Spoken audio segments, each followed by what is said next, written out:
2014 का वो साल जब संसद में कोई दल 3 दशक के बाद बहुमत के साथ पहुंचा था।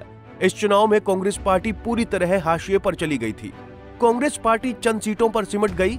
विपक्ष की हालत इतनी खराब हो गई कि कोई भी दल विपक्ष का नेता चुनने की स्थिति में नहीं था। हैरानी तब होती है जब बीजेपी फिर से 2019 में पहले से ज्यादा सीटों के साथ वापसी करती है।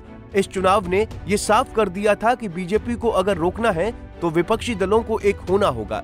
विपक्ष ने बीजेपी की सत्ता में वापसी रोकने के लिए 2023 में एक गठबंधन बनाया। इस गठबंधन का नाम रखा गया इंडिया गठबंधन। लेकिन अब ये गठबंधन टूटता नजर आ रहा है। दरअसल इंडिया गठबंधन के टूटने के पीछे की वजह कांग्रेस को माना जा रहा है।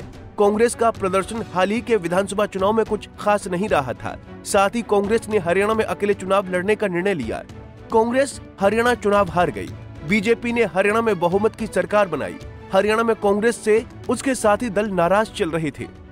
इस बीच इंडिया गठबंधन के नेतृत्व बदलने पर चर्चाएं शुरू हो गईं। महाराष्ट्र में एनसीपी के नेता शरद पवार ने इंडिया गठबंधन का नेतृत्व बदलने पर सवाल खड़े कर दिए। साथ ही लालू प्रसाद यादव ने भी इंडिया के नेतृत्व बदलने पर अपनी बात रखी। दोनों वरिष्ठ नेताओं ने ममता बनर्जी को इस गठबंधन की अध्यक्षता के लिए बेहतर नेता बताया। हाल ही में तेजस्वी यादव ने इस पर अपनी प्रतिक्रिया देते हुए कहा कि इंडिया गठबंधन लोकसभा चुनाव तक सीमित था। तेजस्वी के सवाल के जवाब में पवन खेड़ा ने भी सहमति जताते हुए इसे लोकसभा के लिए बना चुनावी गठबंधन बताया। टूटा हुआ नजर आ रहा है कांग्रेस दिल्ली चुनाव में तो पहले से तय था। इंडिया अलायंस जो है वो लोकसभा के लिए, और बिहार में जहाँ तक बात की जाए हम लोग तो शुरू से साथ थे यहाँ पे। वहीं इस बार दिल्ली चुनाव कांग्रेस के लिए साख का चुनाव है। दिल्ली में कांग्रेस नेता का आप संयोजक पर टिप्पणी करने को लेकर आम आदमी पार्टी ने साफ कहा था कि वो कांग्रेस को इंडिया गठबंधन से बाहर करने पर अन्य दलों से बात करेंगे। लेकिन अब इंडिया गठबंधन के अस्तित्व पर ही सवाल खड़े हो गए हैं।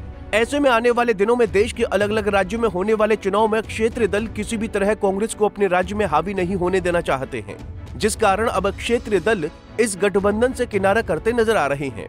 बता दें कि इंडिया गठबंधन भारतीय राष्ट्रीय कांग्रेस के नेतृत्व में 26 राजनीतिक दलों का एक बड़ा बहुदलीय राजनीतिक गठबंधन है।